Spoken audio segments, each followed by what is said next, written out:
perder mais tempo, a gente vai falar um pouquinho aqui sobre microserviços e Docker. Antes da gente entrar na parte mais técnica, eu vou fazer um overview, tá, do que o produto que a gente vai falar. Me chamo Mendo, eu sou responsável pela área de TI da Next Trends, né, e também da área de serviço da Embarcadero. A gente vai falar um pouco sobre um produto que a gente tem, que é o DataMatch. O DataMatch é um motor de conciliação.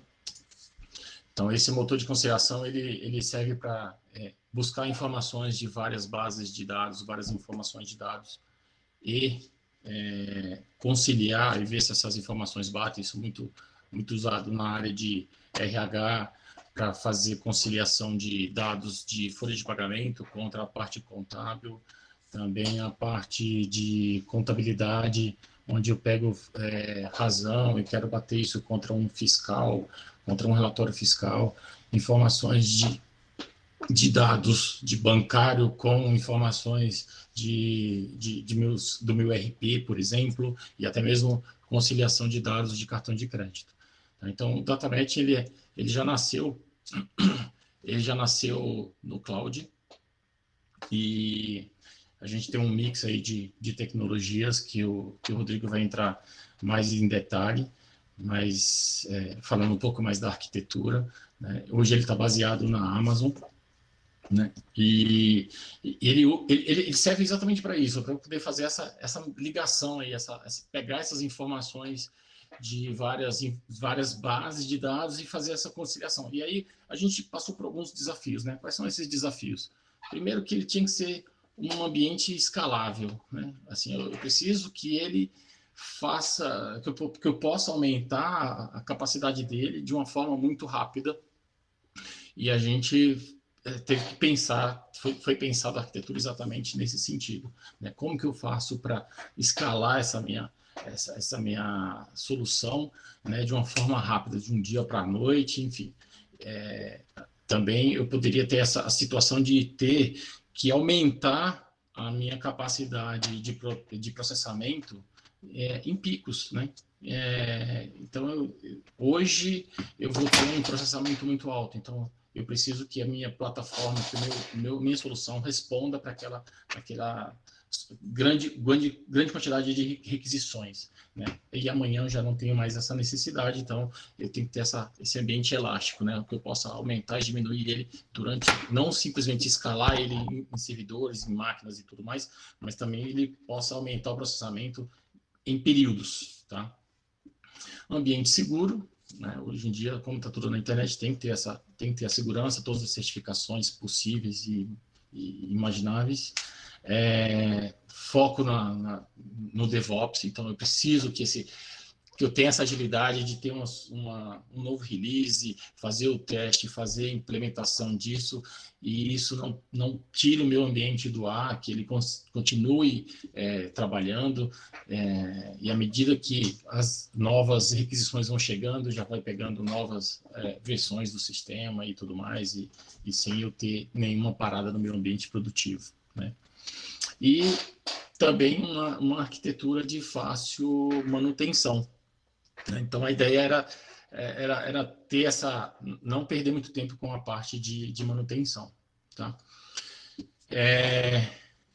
Antes de passar para o Rodrigo, deixa eu só ver aqui se eu conseguir voltar a minha máquina, porque senão ele vai falando da arquitetura, tá, Rodrigo? E aí eu faço a apresentação, eu faço uma demo do produto antes de você entrar em algum outro assunto. Tranquilo. Deixa só eu ver se vai voltar aqui a outra máquina. Deixa eu fechar tudo.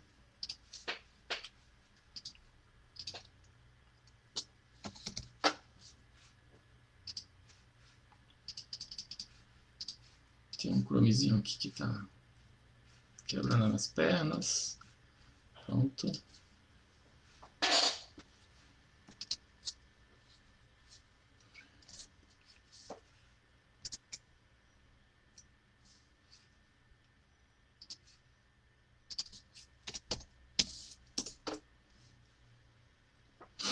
Vocês estão conseguindo ver aí? Opa.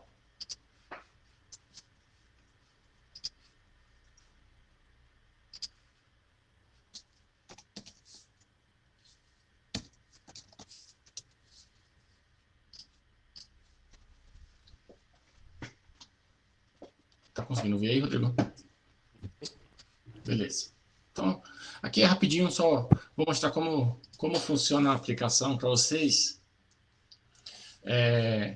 Então, eu tenho que subir aqui o meu arquivo, né? Eu subo os arquivos que eu quero fazer a conciliação. A gente pode trabalhar até com 3 fontes de dados e mesclar isso, buscar essas informações nessas 3 fontes de dados. No meu caso aqui, eu subi 2 arquivos aqui, um contábil e um livro fiscal, né? Só para vocês verem, tem poucos campos aqui. Criei um exemplinho aqui mais simples para poder mostrar para vocês, mas a quantidade de campos ela não tem um limite, na verdade ela vai muito no limite de informação, mas a gente tenta trabalhar com o menor número de informação possível, até para poder agilizar e ser uma coisa mais rápida, tá? Depois que eu criei o meu arquivo, eu tenho a criação dos meus data sources, que são exatamente onde eu vou realmente trabalhar, né? E aqui, uma coisa interessante é que eu consigo criar campos calculados. Nesse caso aqui, eu vou usar um campo calculado o valor total, né? Que vai pegar 2 valores aqui, serviços menos desonerados, vai me dar um valor total, onde eu vou usar isso para informações. Eu consigo ver um preview das informações aqui que eu tenho na minha planilha, no meu dado, né, no meu banco de dados, e também eu consigo fazer alguns filtros se eu tiver necessidade. Eu quero pegar somente os serviços que têm o valor acima de R$ 1.000, enfim. E aí você cria de acordo com as regras de negócio que você precisa fazer de conciliação dos dados. Tá? E, finalmente, a parte do matching. Então, aqui no matching, onde a gente consegue... aqui eu crio minhas regras, as minhas regras que eu quero fazer de conciliação. Então, eu vou mapeando aqui, ó, eu quero do data source 1, eu quero o campo documento, que vai bater contra a nota fiscal, e o campo valor do data source 1 vai bater contra o campo total do data source 2. Isso que ele vai pegar registro a registro, né? E eu tenho a opção também de fazer agrupamentos aqui. No caso, não necessariamente eu posso ter linha a linha, eu posso ter um grupo de linhas num determinado, né, data source. Então eu tenho 10 registros que somados ele teria que bater com um registro da segunda planilha.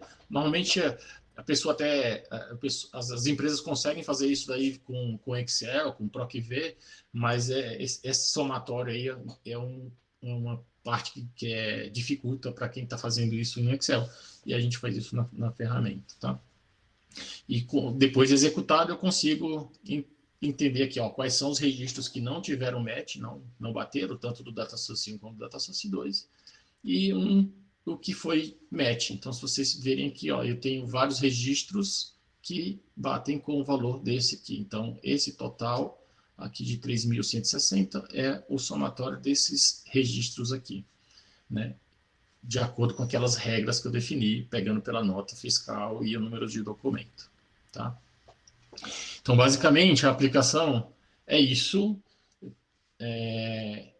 Infelizmente, a máquina que estava de suporte parou, não sei porquê, mas esta é a aplicação que agora o Rodrigo vai mostrar para vocês um pouco da arquitetura e como que a gente montou isso daí.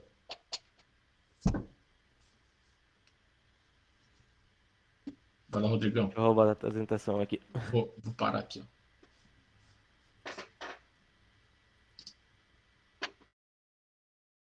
Então, o Rancher, não sei se vocês conhecem, é basicamente...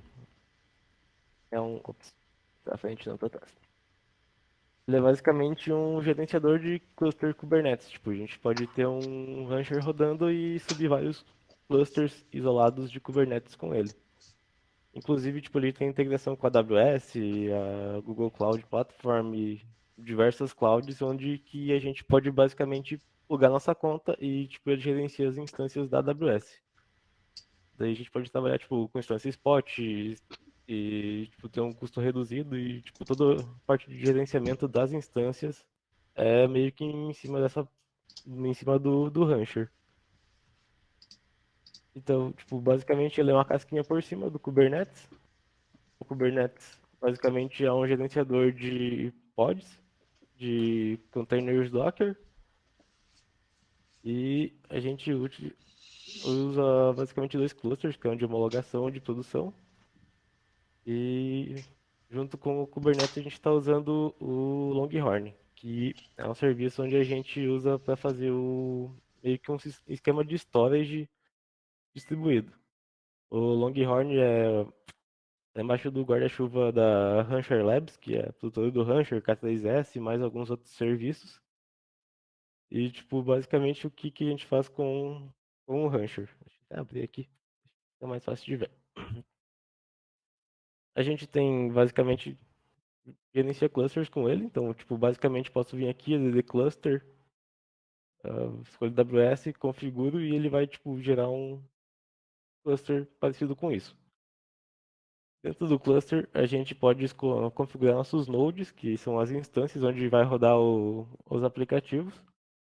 E, tipo, pegando o AWS aqui, a gente tem as instâncias e basicamente se apertar e apertando tipo mais aqui, ele vai subir instâncias novas, tipo, baseado, preciso de mais demanda hoje.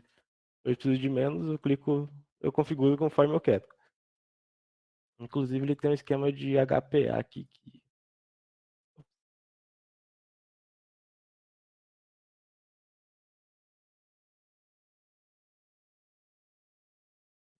vamos lá, vamos lá. Ele está subindo as duas instâncias que eu botei para subir, eles são instâncias spot. Então, tipo, se a AWS requisitar essa instância de volta porque algum on-demand vai utilizar, basicamente vai tirar de mim e ceder a instância para outra pessoa. Claro, tipo, tem o ônus, que é eu perder a instância, mas tem o bônus que eu vou basicamente pagar um preço muito menor em cima dela.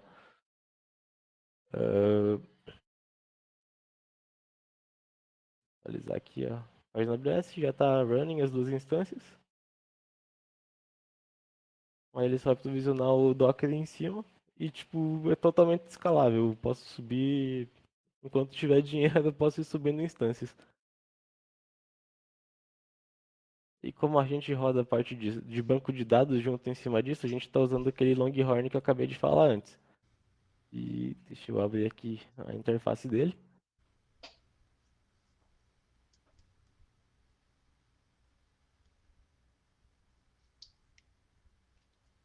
Então, basicamente, isso aqui é o Longhorn, que inclusive já é meio que um class storage default do Rancher, aonde eu posso configurar, tipo, ele usa os nodes como storage, porém os volumes dele são distribuídos em vários nodes.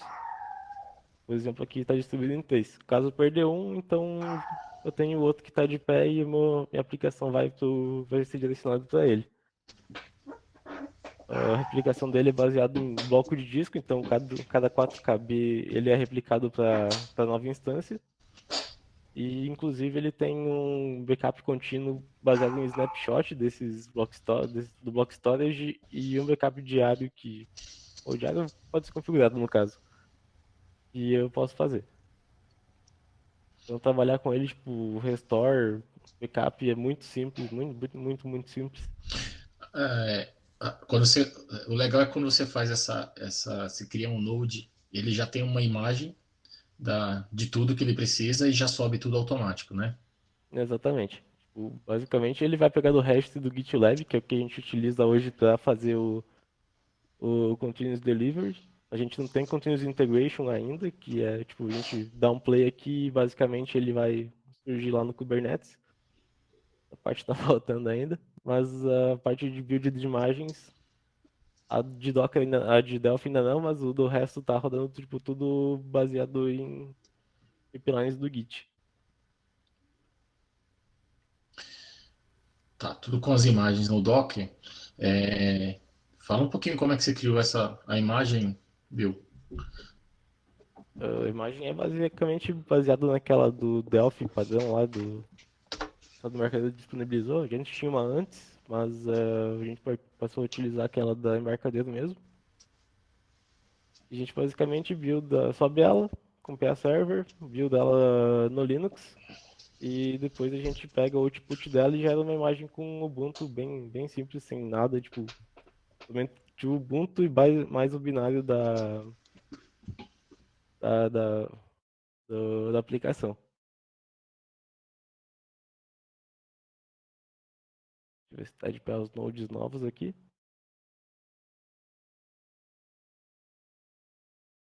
Tá ainda subindo, ele demora um pouquinho para subir quando quer nó, mas quando que eu preciso de alguma coisa de algum serviço novo, é muito mais rápido.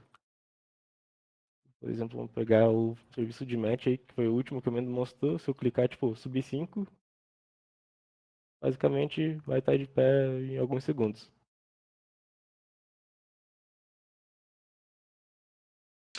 Isso aí é bom porque facilita. Você não precisa. Se você fosse, imagina numa arquitetura tradicional, você ia estar tendo que subir um servidor novo, fazer toda a configuração do servidor na máquina, certo? E isso daí ele está fazendo tudo, ele sobe até inclusive a máquina na AWS. Aqui ele não balanceou muito bem porque ainda não está de pé os nossos nós novos aí, mas basicamente assim que subir ele dá uma balanceadinha e tipo é muito rápido pra gente subir do zero pra. Deixa eu dar um zoom aqui. Tipo, minha aplicação tá rodando lá basicamente idle pra tá de pé. Ah, chegou 5 clientes novos. Eu preciso escalar um pouco mais nossa aplicação. É muito simples chegar aí, dar um mais e a gente vai subindo o número de pods. Inclusive, se eu quiser, tipo, eu quero configurar para pegar, por exemplo, minha aplicação está rodando com 50% de CPU. Então, 50% de CPU, para mim, já é um fator que eu preciso aumentar pods.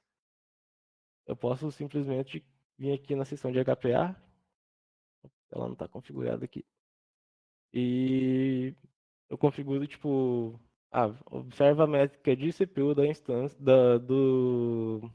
dos workloads, de match ou de manager, qualquer um, e quando atingir 50% sobe mais 2 pods.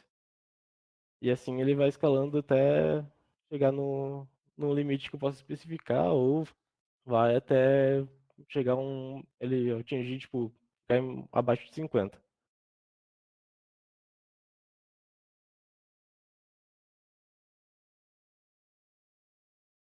Deixa eu partir para a arquitetura aqui. Hoje o serviço está basicamente rodando em. Eles são 8 serviços Docker, Delphi, e mais um serviço de JavaScript, que é o front-end. A gente está usando basicamente acho que tá tudo em Delphi, na última versão do Delphi. E essa é basicamente a arquitetura. Tipo, a gente bate no API Gateway, que vai ser o Nginx do próprio Rancher, e vai distribuir, tipo, baseado na URL que chegou para dentro dos serviços. Então, tipo, o serviço tem um File Repository, que está sendo um file system do próprio Rancher, que. O Rancher não, basicamente é do Kubernetes, que ele vai fazer o storage no nó, e esse carinha está sendo replicado com o Longhorn. Daí a gente tem mais o MongoDB, que está no Kubernetes também, tanto o Mongo quanto o Postgres. E para ter o Reliability. Nossa, aí falhou. A disponibilidade dele no Kubernetes, a gente está sendo fiel ao file system, que faz a replicação e, tipo, teoricamente não deve dar nenhum BO por causa da replicação sem bloco e ela é sync. Então, tipo, se o bloco for escrito num nó, ele vai esperar ser escrito em outro nó para fazer tipo, devolver para a aplicação que tá de boa para ele poder seguir para outra escrita.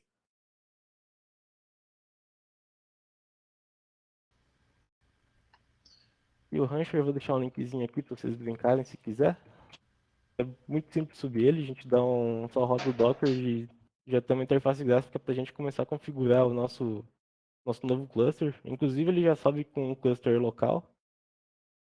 E, tipo, é muito simples de brincar com ele, porque basicamente se você não quiser usar os YAMLs do Kubernetes, é tudo visual. Tipo, eu subir, por exemplo, uma aplicação, sei lá, um Nginx, eu só deixo um nome aleatório aqui, escolho uma imagem, um namespace que eu quero e a quantidade de pods. Ou se já vai ser outro serviço, tipo de workload, tipo stateful set que vai rodar num pod eternamente, ou vai ser um clone, ou vai rodar um em cada pod, ou um em cada node. Aqui configura as variáveis de ambiente, scheduling mais embaçadinho um pouquinho. O health check, se eu quiser, tipo, fazer um monitoramento caso o meu serviço não tá, tipo, eu bato o health check e tô batendo na porta, sei lá, 8080/health. Se ele parar de responder ou responder um outro status code, eu posso matar o pod e criar um novo porque aquele pod né, não tá mais saudável. A parte de volumes eu posso simplesmente criar um volume e, tipo, efêmero que vai ficar no nó, ou calma aí, ops. Ou posso criar um volume baseado no Longhorn, dar um nome aleatório, e tipo, quantos gigas eu vou querer nele, ele já vai criar com a replicação em outros nós e vai ficar tipo bem com bastante disponibilidade. Vou botar um monte point aqui, sei lá, em barra temp.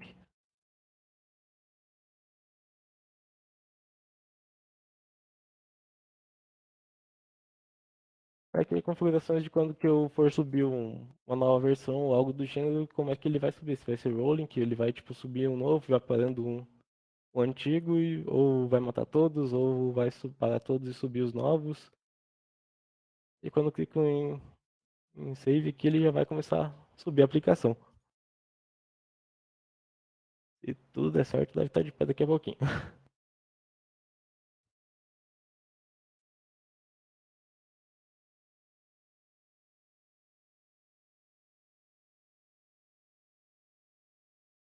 Os nossos nós de antes já estão de pé rodando. E aqui deve subir muito, muito em breve.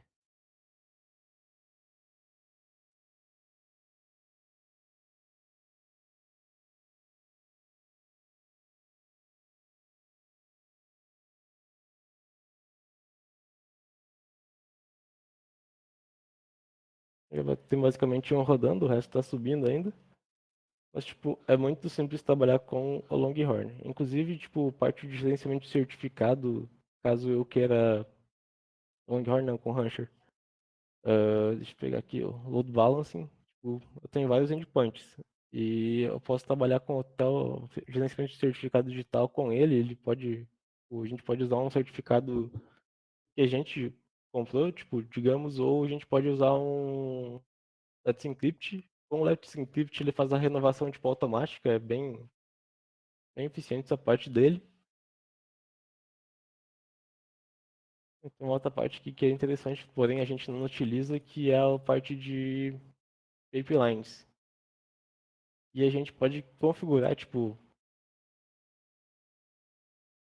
a autenticação com GitLab, algum repositório Git, e basicamente a gente vai pegar aquele repositório com o script dentro do repositório para fazer a parte de Continuous Delivery e Integration, que tipo, é bem simples e é mais prática do que fazer do próprio repositório, porque aqui ele já tipo, tem o conhecimento interno do cluster de fazer o deploy da aplicação e subir tudo certinho.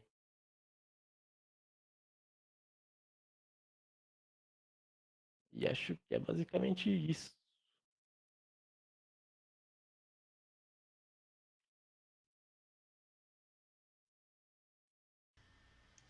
Mais alguma coisa, Nando?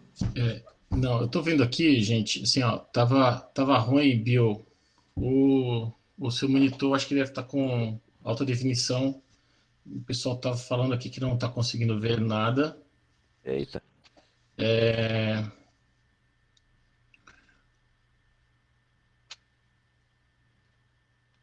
não foi mal. vamos lá. Tava 1080p aqui, A, mas. a ideia aqui da gente era mostrar um caso de uso real usando o Rancher e o Docker, tá? Então, por isso, no começo a gente mostrou um pouco da aplicação para vocês conseguirem ver, entender o que era a aplicação e como que isso daí ia subir no final, como que isso aí foi feito, tá? Então, a ideia não era vender o produto, né? Direta, assim, era mostrar o que era o produto e como que a gente fez isso para ele chegar até lá. Se vocês tiverem alguma outra dúvida com relação ao Rancher e ao Docker, podem endereçar para a gente. Infelizmente, a gente não vai ter tempo de explicar, gente, assim, ó, no detalhe como fazer o Docker, como fazer, né, o Rancher.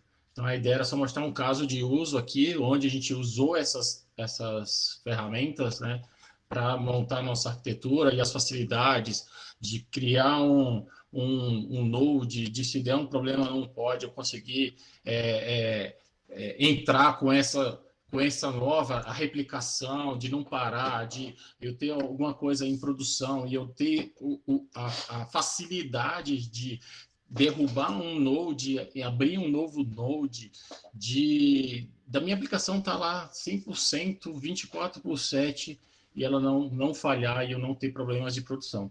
Então, essa era a ideia central, por isso que a gente começou mostrando um pouco da aplicação, de como ela funciona e o que é totalmente em cloud e como a gente mantém isso daí, tá?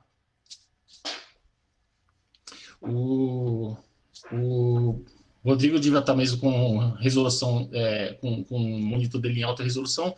Tá 1080p aqui, acho que cagou o rolê.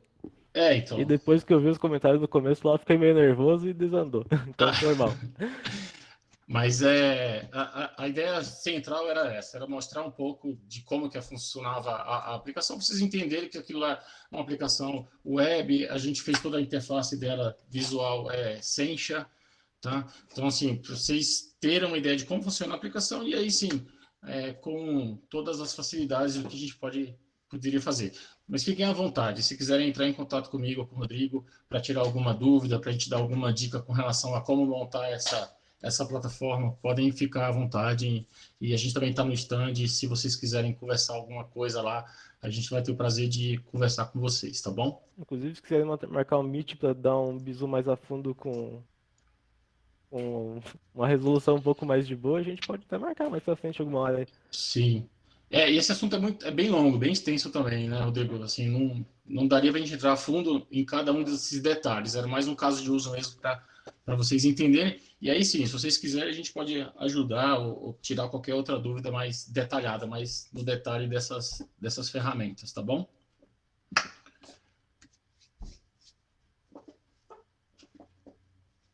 Acho que é isso. Mais alguma pergunta? Eu não estou vendo mais nenhuma pergunta aqui. Então tá bom, gente. Obrigado. Aqui na tela tem o link aí para vocês fazerem a avaliação. Espero que vocês, se vocês quiserem, a gente vai estar à disposição no stand para conversar um pouco mais, inclusive, sobre esse assunto, tá bom? Obrigado. Valeu, galerinha. Valeu, Rodrigo.